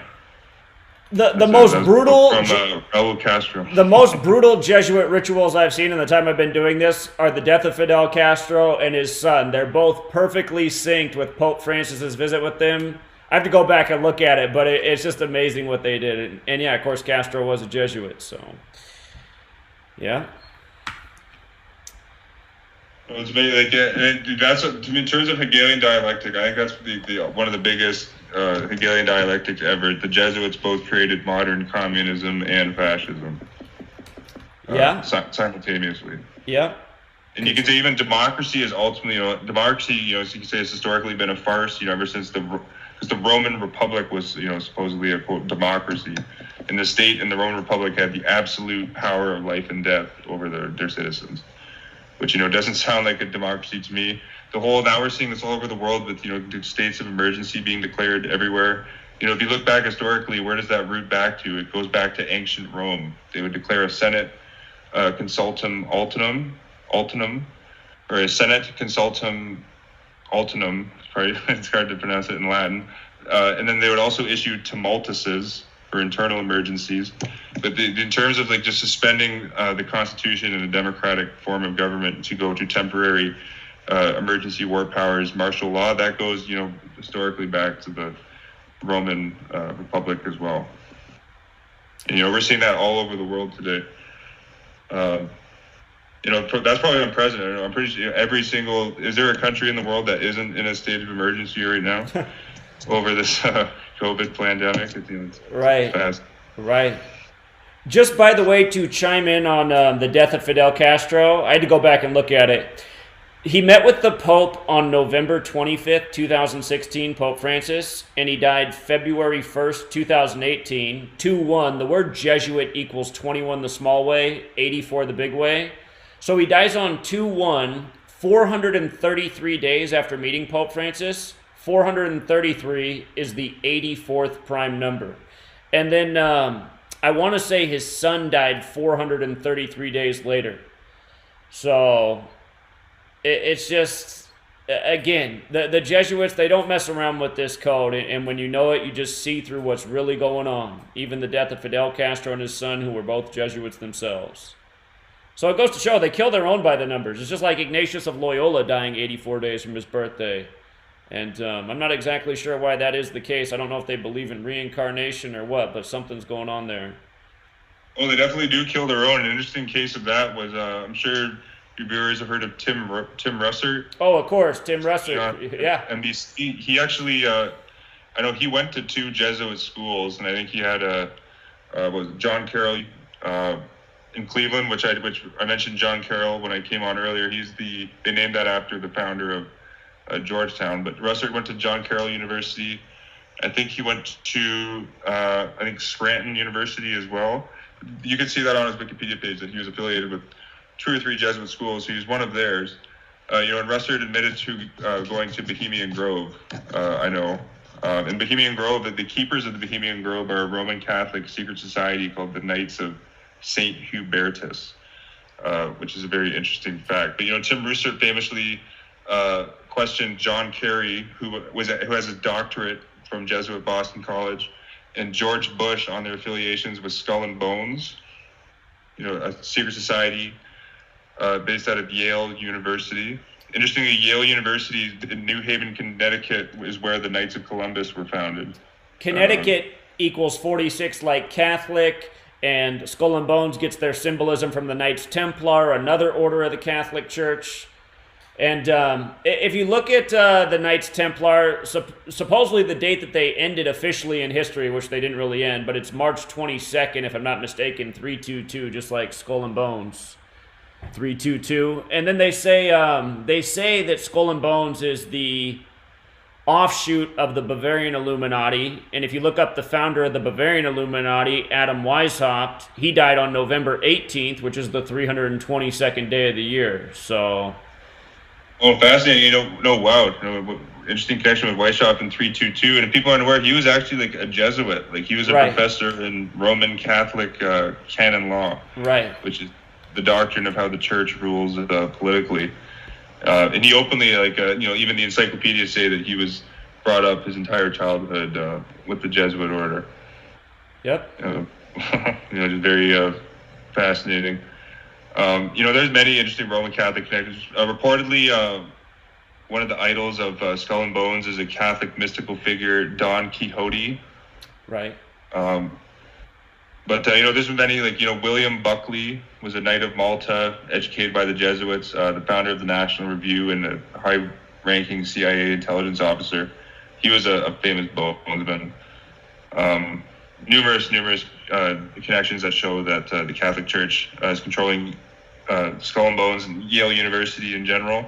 If people want to look into just an interesting fact on how the Catholic Church kind of operates as a fifth column on non-Catholic schools, people should look up what the Newman Centers are all over the world. So what it is every single non-Catholic university has a special Catholic center on campus called the Newman Center. Where they indoctrinate the students in Roman Catholic philosophy and ideology and Roman Catholic views on history. But it did no exception, actually. Yale University is one of the first universities in America to have a Newman Center. I think University of Pennsylvania was the first. Yale University uses the Roman laurel wreath right in their official seal, kind of just like Harvard does. I know Harvard actually has like ordained Catholic priests like working on campus. Harvard, of course, has the Newman Center. Harvard invited the shamed pedophile Cardinal George Pell of Australia to come give like moral leadership advice. Hey, sit tight. The commercial snuck up again. We'll be right back, everybody.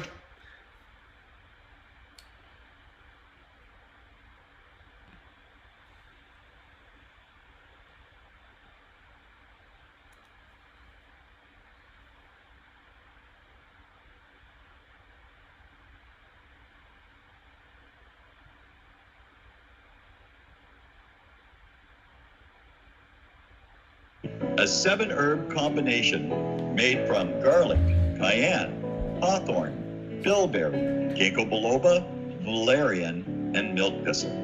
Extendivite feeds our body with the right nutrients to keep us healthy. Just listen to what Arthur has to say. I was just calling to tell you what a great product you have. I had used this about 10 years ago after I had congestive heart failure. And it fixed me up and got me going for the last 10 years. Lately, I've been having heart trouble again, so I placed another order because this was the only thing that ever worked. And I just wanted to let you know that you have a great product. To order, call 1-877-928-8822. That's 1-877-928-8822 or visit heartdrop.com. Extend your life with Extendovite.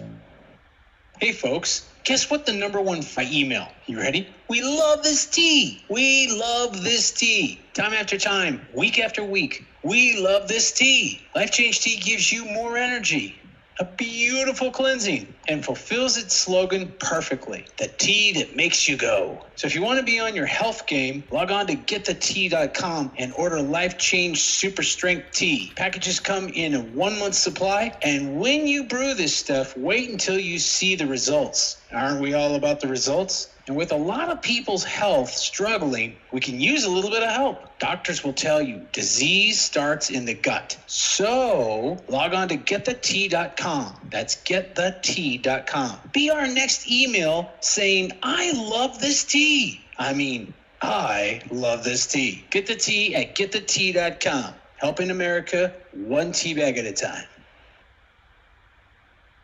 Greetings, Earth Explorers. My name is Brooks Agnew, and I am your host on X Squared Radio every Sunday evening at 8 p.m. Eastern Time on the Truth Frequency Radio Network.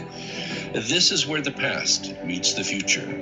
We explore the mysteries of the universe and of the Earth. We might go a little past your imagination. You will be safely traveling with us.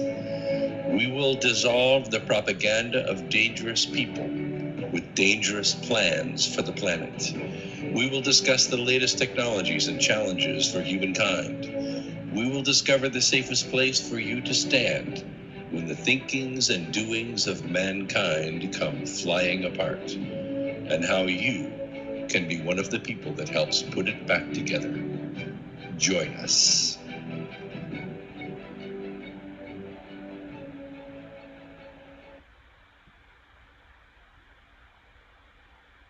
Real people, real radio.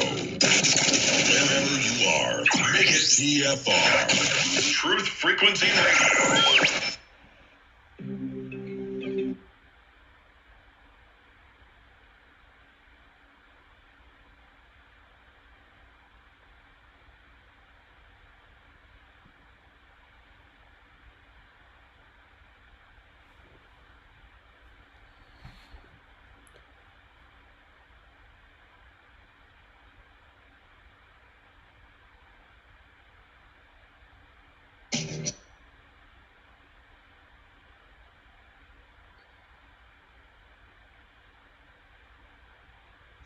All right, we're back, Truth Seeker. It's the final 30 minutes of the show. We still got our special guest with us, Eric777. For all the people waiting on hold, because you're used to getting on the show on Wednesday nights, I do apologize. Great guest. He's got a lot of great information. After the show's over, I'll hang around on the live stream and open up the Gematria hotline if you really got something pressing you want to call in tonight with. But we're going to let Eric wrap it up here with this final segment. So, Eric, just one more number I want to throw at you with the Jesuits, just so you can be aware of these numbers as you do your research. If you look at the date that Anthony Fauci became the head of the NIH, it was November 2nd, 1984, 11/2, like 112. The Jesuits operate in 112 countries, and in Gematria, Catholicism equals 112. I don't know if you have Netflix, but they came out with that movie some months back, The Two Popes. You'll see in the early part of that movie, a taxi cab goes by and the 112's on the side of the taxi cab. They really like that number 112. There's also a prophecy about the 266th Pope from St. Malachi, and his prophecy was 112 popes from now will be the final Pope, which happens to be Pope Francis. So just wanted to throw that out there for your numbers education tonight, since you're giving us a lot of good information. And again, friend, you got the floor. Oh, fantastic. Oh, wow. Mind-blowing stuff. Pope Francis being the first openly ordained Jesuit priest to be Pope. I think if there is a last Pope, Malachi's prophecy is true. He is the perfect guy to be in there. Right. And with this coronavirus pandemic, I saw you commented on this video, but your viewers should check out. I put a mirrored video on my channel last week of the Superior General of the Jesuits talking. This was February 2nd, 2020, but he says that we need to make permanent changes as a result of the coronavirus. We all need to sacrifice our individualism and come together for the greater good. And probably the most interesting soundbite from that clip was the Superior General of the Jesuit Order, Arturo Sosa. He said, "Remember that this is not an accident." He said it's not an accident, Yeah. The COVID-19. Yeah, he knows best. He knows best, just like Fauci. Yeah, I mean, it's just sick what they get away with. And if I remember right, the current Superior General, the outbreak started 70 days after his birthday. And again, coronavirus is 70. And there's probably something about all the events that happened in that year. But yeah, I'll have to look up that quote. Good one. Yeah, it's fascinating how it is in the open they are with this now. And another interesting definition, I had this up here. I wanted to mention this earlier, but there's in Catholic ecclesiastical Latin, Corona is defined as like Mary worship. Huh. And of course, Mary is like the patron saint or like the church. I know many countries in like England, the supposed Protestant country, England was recently consecrated to the Virgin Mary over coronavirus concerns. And, if you know the history of England, the date they lost their sovereignty, I'll look at the exact date because there's probably again numerological significance, but it was the Treaty of 1213 when King John was king in England. Innocent III was Pope. That England lost its sovereignty to the Papal States, and England was forced to pay like a Peter's pence tax, like a papal clerical tax every year, going back to the Pope. But this comes from the dictionary, Concise Catholic Dictionary, published by Robert C. Broderick, published in 1944. But Corona is defined as of the Rosary, which is very interesting. And Corona also, is like with the sun Corona. Right. The Jesuit order logo is. People should look up. Have you seen the logo of the Smithsonian Museum before, Zach? I haven't. That's a good one. People should check that out because you'll see that the Jesuit sunburst pattern is pretty much the logo. Like they're not hiding it whatsoever. Sure it is. And by the way, with regards to their sunburst pattern, there are 32 sun rays on the Jesuit logo, just like how they share the 30-second or they share the motto with the 32nd degree of the Scottish Rite. And in Gematria, all of these things equal 32. Christ equals 32, which fits in with the sun thing. America's 32, and Scottish is 32. And 7/4/1776 has 32 date numerology. So, yeah, there's a lot in their symbolism with their logo. But, yeah, I didn't realize that about the Smithsonian. Very interesting.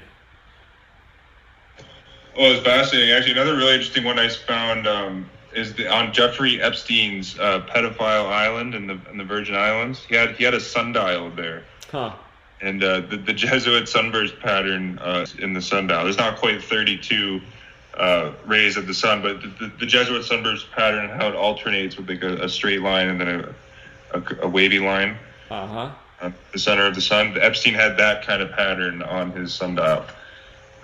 Which is very interesting, considering as well this guy was documented to, been donating to the Roman Catholic charities down in the Virgin Islands. And if people look at his black book list of contacts, you'll see all sorts of papal nobility that were a bit close and well connected with Jeffrey Epstein, like Rupert Murdoch, who's a Knight of St. Gregory the Great and a Knight of Malta, the News Corp, who actually said that News Corp and the Jesuits are actually, I think he said the exact quote from Rupert Murdoch was "News Corp is just like the Jesuits." Huh. Yeah, he said that in 2008, speaking at Georgetown University. But he says the Jesuits and News Corp attract highly talented people from all over the world. The Jesuits and News Corp like to challenge the status quo, and both the Jesuits and News Corp have a reputation of independence and innovation.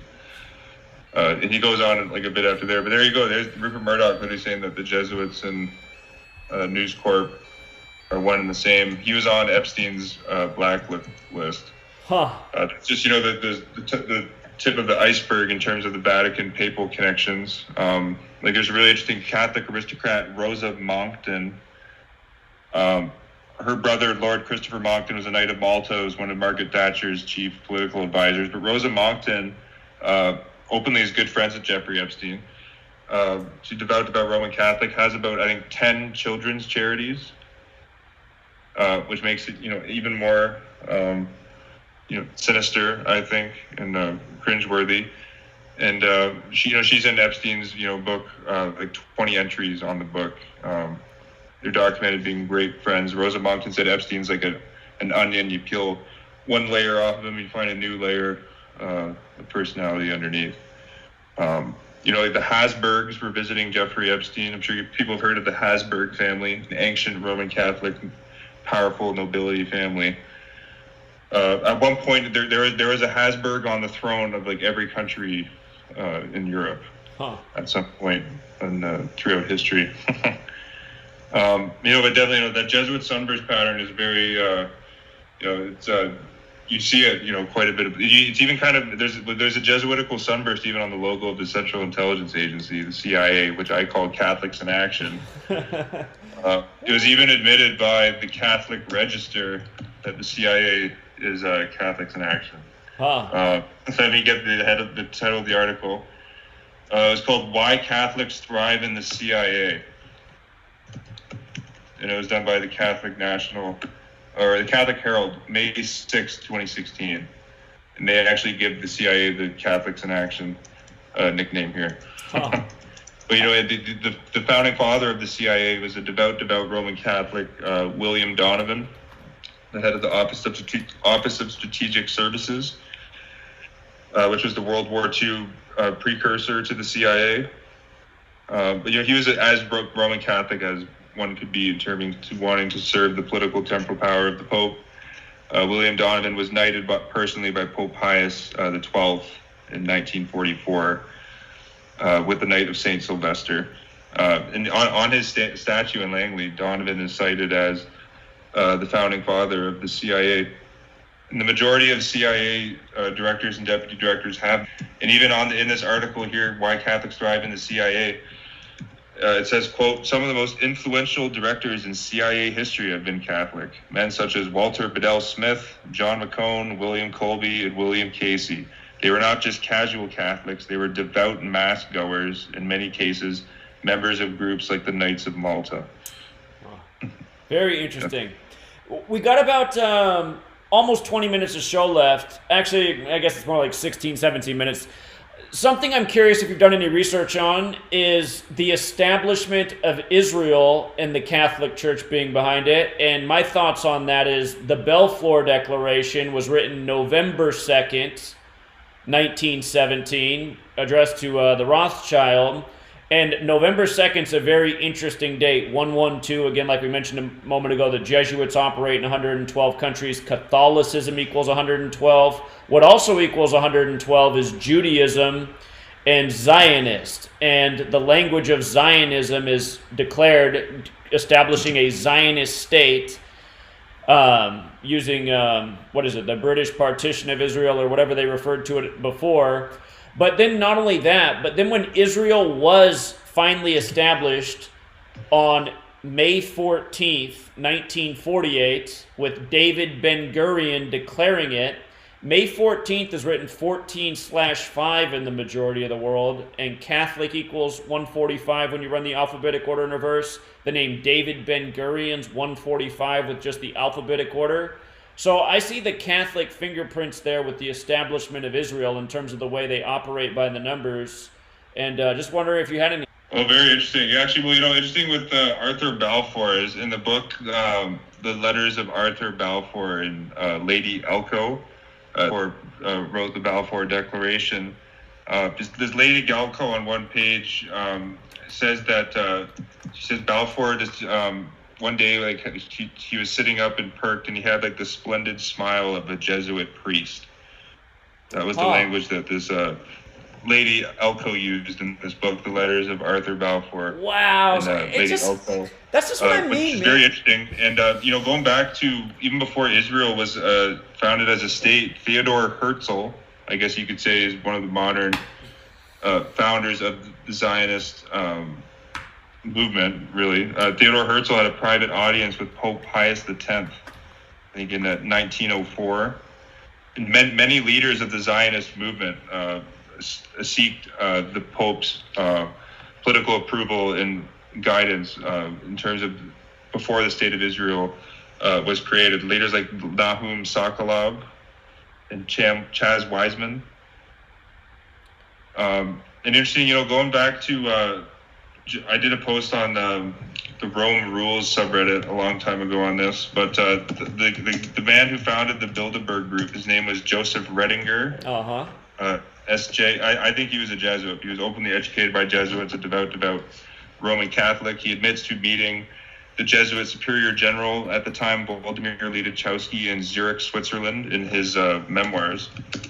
But Joseph Rettinger, right on the Bilderberg website, they say that one of this Jesuit, Joseph Rettinger's goals was the creation of the State of Israel.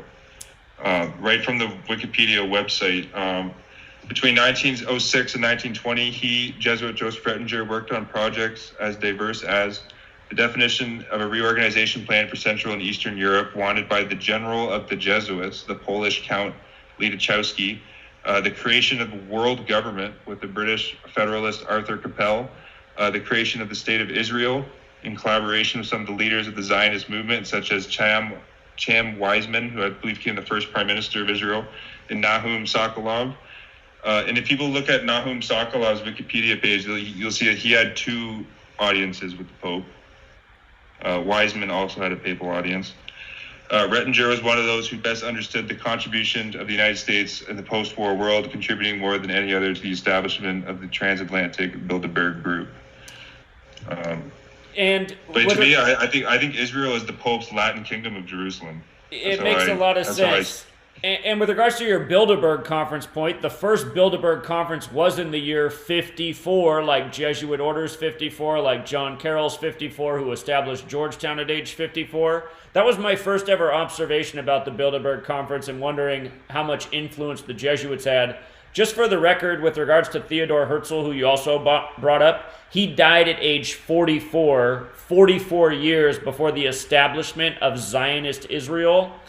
And Zion equals 44, so does Israel, so does Netanyahu. Netanyahu equals 44 in Hebrew and in English.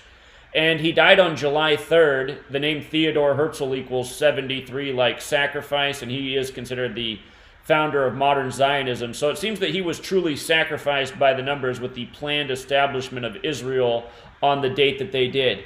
And by the way, with regards to Israel's date of establishment, May 14th, 1948, Mark Zuckerberg, the face of Facebook, which launched the same day that DARPA, the military intelligence, concluded their project that was Facebook called LifeLog. The date that Facebook launched was exactly 266 days after Mark Zuckerberg's birthday, the big Jesuit number, like Pope Francis is the 266th Pope, and Mark Zuckerberg is born on Israel's birthday, May 14th, in the year 84, and Mark Zuckerberg equals 84 like Jesuit as well. What do you know about the Jesuit and Jewish connections in light of someone like Mark Zuckerberg being Jewish? Well, I know Zuckerberg, I classify him as like a papal court Jew. And, if you look on Wikipedia page, court Jews were Jews of prominent wealth and establishment who were granted political and financial privileges from they're primarily Roman Catholic kings in Europe at the time. But for example, a guy like Chuck Schumer, for instance, openly Jewish, the head of the a particular Senate committee, I tend to use that. But Chuck Schumer is a powerful Jewish Democrat. When Pope Francis came to America, September 23rd, 2015 is when he gave the speech to the joint session of Congress, Jesuit Pope Francis. Chuck Schumer said that he just I have the video on my channel, but he's just saying like how much he loves the Pope. He's like, I'm so excited for the Pope, the Holy Father to be here. Basically the papal court Jew class, they're all subservient and working for the Pope. Many of the Jewish, like for instance, like Janet Yellen, the current head of the Federal Reserve, Jerome Powell, got his doctorate from the Jesuits at Georgetown. But recently, before he was in charge of the Pope's Federal Reserve Bank, he had an open Jew, Janet Yellen, as the director of the Federal Reserve. But her husband, Daniel Aklarov, is a professor at Jesuit Georgetown University. So they kind of what for me, like when I see someone that's openly Jewish in power, if you look into their background, you'll see direct connections to Rome almost every single time in the background. For instance, like Jerry Nadler, the head of the Judiciary Committee. Right. He's Jewish. He went to Jesuit Fordham University. My channel's been deleted 19 times. The last time it was deleted was for talking about Jerry Nadler. So I'm weary of talking about Jerry Nadler, but yeah, he does so many rituals by the numbers. So. Well, absolutely. Nadler, like I believe he might even have his doctorate from the Jesuits at Fordham. I think at least his master's. Yeah. But and with the Vatican and Israel, like people should look up the accords that were signed in 1993 and 1997. Like the Vatican or the Roman Catholic Church, because the Vatican and the Roman Catholic Church are one and the same.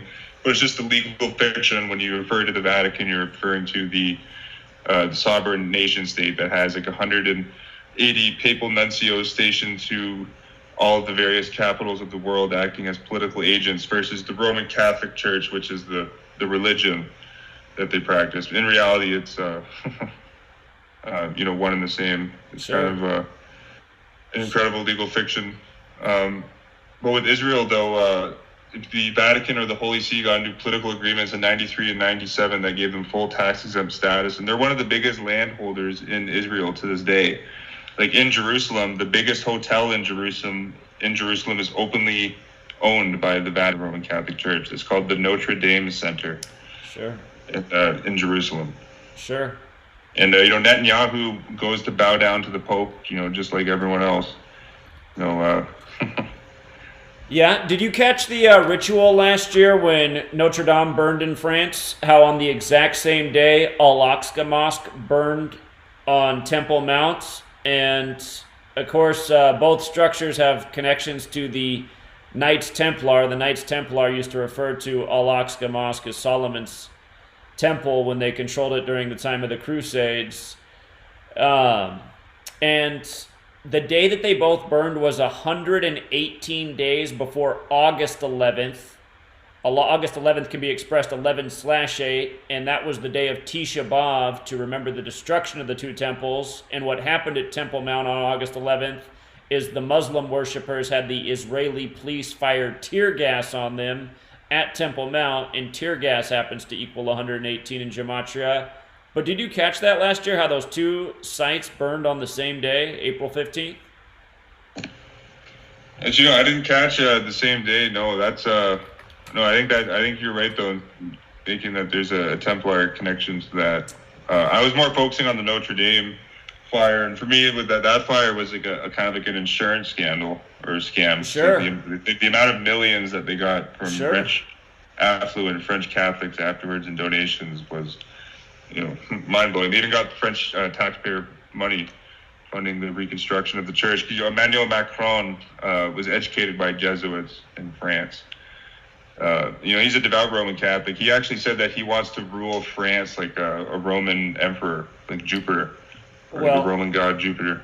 It makes sense. The Jesuits were formed in France, and again, Jesuit does equal 21. A lot of stuff's coming to light here in the 21st century about their power. So. Oh, absolutely. They got tremendous control over France. Mm-hmm. And it's even in the official seal of the French Republic is a Roman. Right. Right. I don't know who from signs and symbolism rules the world. I actually don't know. That would be a good thing to know. Confucius? That might be right. Yeah. But if you look at the signs and symbols, it's all there. Like when they signed the EU Constitution, and let me get the exact date for this because I have this cited. There might be some loaded gematria with this. The EU Constitution was signed in Rome in 2004, October 29th, 2004. You can see at the signing of this Constitution, there's a massive statue of Pope Innocent X,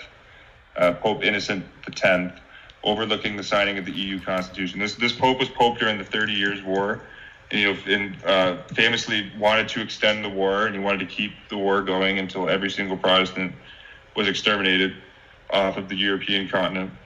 But they chose him to be the background statue for the signing of the EU Constitution. Which kind of again shows this is the doctrine of the temporal power of the Pope. They say every nation must bow to them. Right.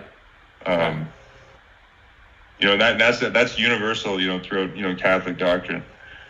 You read all of the Jesuit authors, from the 1500s, from the 1600s, like Juan Mariana, Cardinal Bellarmine, even Ignatius Loyola himself, Francisco Borgia. If you read all the writings of the Jesuits, they say that the Pope, has absolute political and spiritual authority.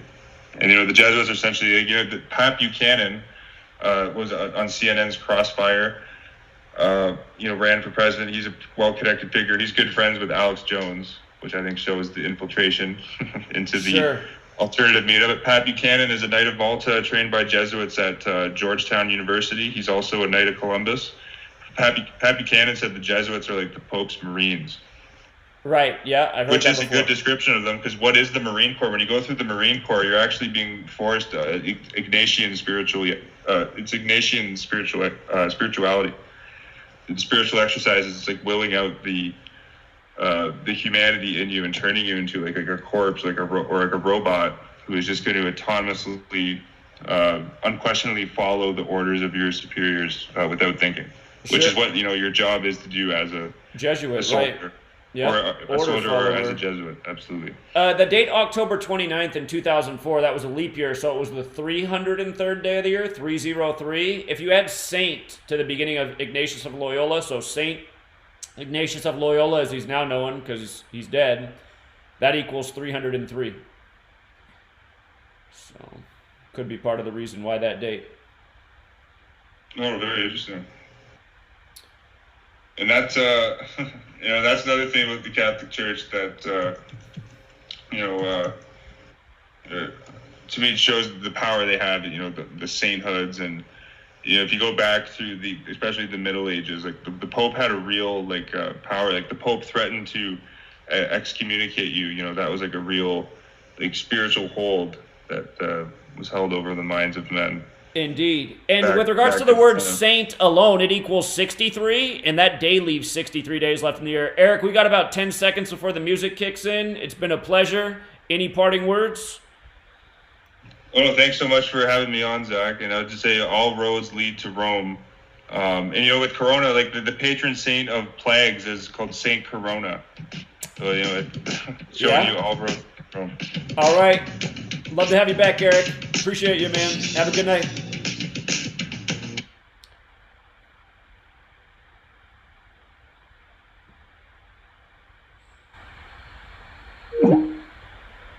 I had to disconnect Eric because I had him connected through Skype, and I have to get off the Skype, otherwise the next radio show host can't get on. We're all dependent on that Skype line to connect.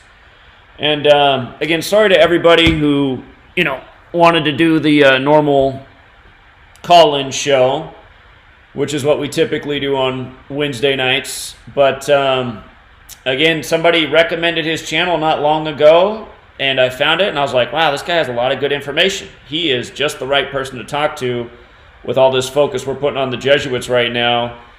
And again, it's them, you guys. They are the tip of the spear. Somebody wrote me a long email and asked me not to focus so much on the Jesuits because they said in a few months I'm going to change my mind.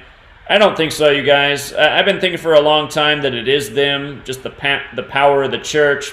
They're the ones that gave us the calendar we're on, essentially the language that we use, and it's all synced up, and just the very powerful Jesuit rituals we've uncovered over the years, and then this whole thing going on right now with coronavirus, which is all paying tribute to the Jesuits. I mean,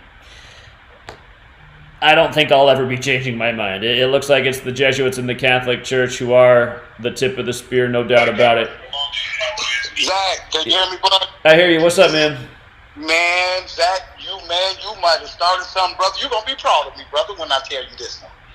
Now, you remember when you said this Minnesota, you said, what did Steven Jackson got to do with it? Remember, you said, I'm going to check the Minneapolis Lakers to see if they won that championship when the NBA first started, right? Right. Now, do you know who they was playing?